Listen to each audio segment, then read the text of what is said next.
You ever just stop and think about how much the lessons that were taught as kids actually matters? I mean, not the math or the spelling, but the stuff that's drilled into you through stories and simple rules of behavior. Things like don't complain about your situation, make the most of what you have, be patient. Stuff that seems so basic, so obvious when you're 6 years old, but somehow as we get older, we forget it. I mean, we actively convince ourselves that the opposite is true. We convince ourselves that we have to be frustrated with what life hands us, that we have to constantly chase, constantly react, constantly be dissatisfied to succeed. And yeah, there's a grain of truth there. Striving, improving, and growing. That's all good, right? Dissatisfaction is important for a success. I mean, you need to be dissatisfied with where you are to want more things, right? But there's a difference between growth and obsession. And society has blurred that line to the point where just being content with what you currently have feels like laziness, it feels like weakness. It's not, man. It's just emotional maturity. Take a really simple example. Your plans get canceled. Something that you were excited about, something you were looking forward to. You're gonna go out with some friends, but they cancel. So now what do? Most people, they immediately go to this minor spiral of annoyance or disappointment, and it bleeds into the rest of the day. They start thinking, why does this always happen to me? Why is this happening? This sucks. Everything's ruined. And that's it. Your mood for the day just got hijacked by something completely external, and you had no control over it. But you don't have to let that happen. You can just ignore it and shrug it off and make the best of what's left. You can still enjoy your day, even if it's by yourself. That's maturity, that's control. Understanding that the world isn't here to serve your expectations. And the sooner that you accept that, the freer that you become. And the crazy part is that mindset, that calm, that clarity, it actually makes you more effective in every part of your life. Work, relationships, hobbies, everything becomes sharper because you're not reacting emotionally to every little disruption. Now, why is this so counterintuitive for most adults, teenagers? Why do we feel like we are missing something if we're not frustrated, chasing, or complaining? Part of it is social conditioning. You've got these massive narratives in media, business, social platforms, all telling you that if you're not constantly dissatisfied, you're doing life wrong. Always strive, never settle, don't be complacent. And yeah, they leave out the nuance, right? They don't tell you that sometimes the most strategic thing that you can do is to just be present and accept your current situation, being unshakable in the face of just small setbacks. That right there is the kind of skill the world won't just teach you directly. I mean, you have to experience it, reflect on it, and learn, practice it continuously. Now, the trick that I've been using that does work when something minor does end up disrupting your day, maybe that's canceled plans or an argument that didn't go the way you wanted to with a friend, a small failure at school or work. Don't immediately label it as bad or unfair. Just pause and take a breath. Literally just breathe in for 4 counts, hold for 4, and exhale for 4. Do that twice and then ask yourself, what can I make of this moment? Not what should have happened, not how unfair life is, but how can I use this? Even if it's just reading a few pages of a book, writing a sentence in your journal, stretching, maybe a light little workout, cooking something nice, or simply being present with yourself.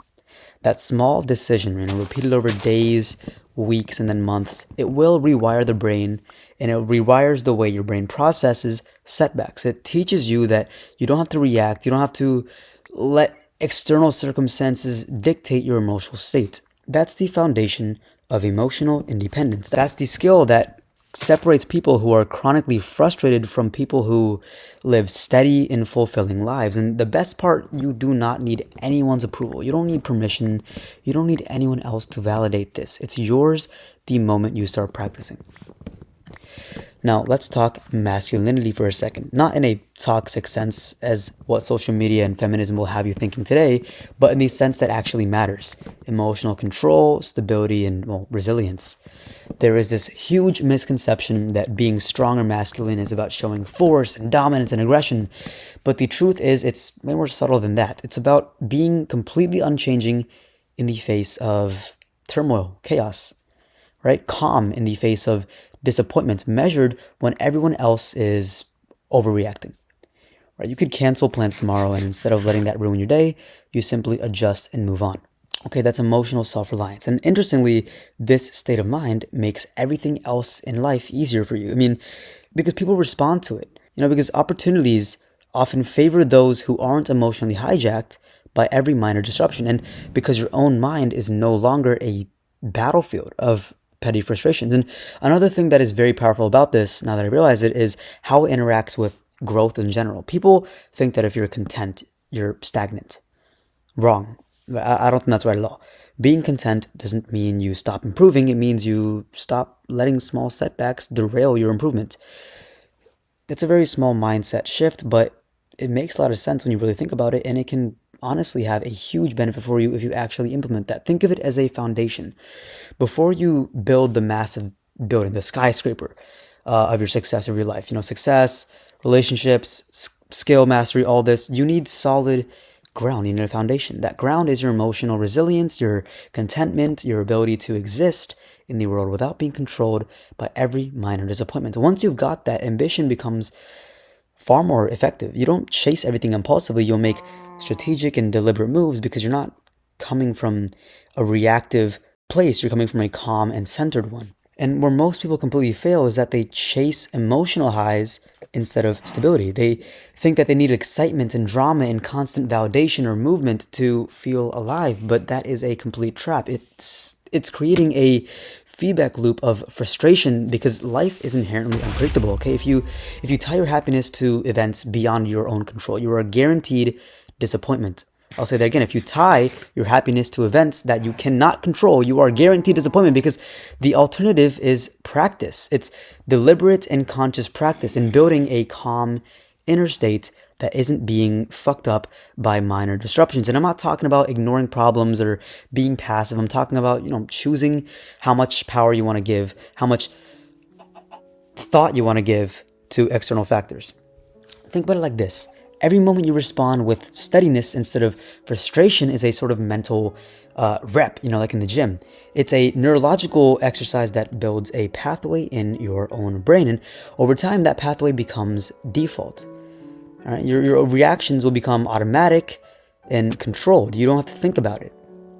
And then when larger life challenges come, financial setbacks or career obstacles, anything like that, you're not overwhelmed anymore. You're able to see clearly and act deliberately and make the decisions that actually matter, that will actually help you. That's leverage, right? The compounding power of sort of mastering yourself at the micro level when it comes to emotional stability. Now again, we have to be practical when it comes to dealing with this. You don't want to start with huge life disruptions, right? Start with the little things. That example I was using, when your plans get canceled, someone's late or something, treat it like you're training this new skill.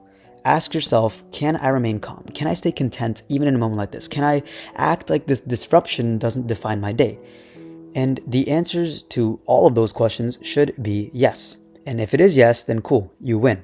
If not, then just analyze that without being mad at yourself, without being frustrated. Just think, what exactly caused the reaction?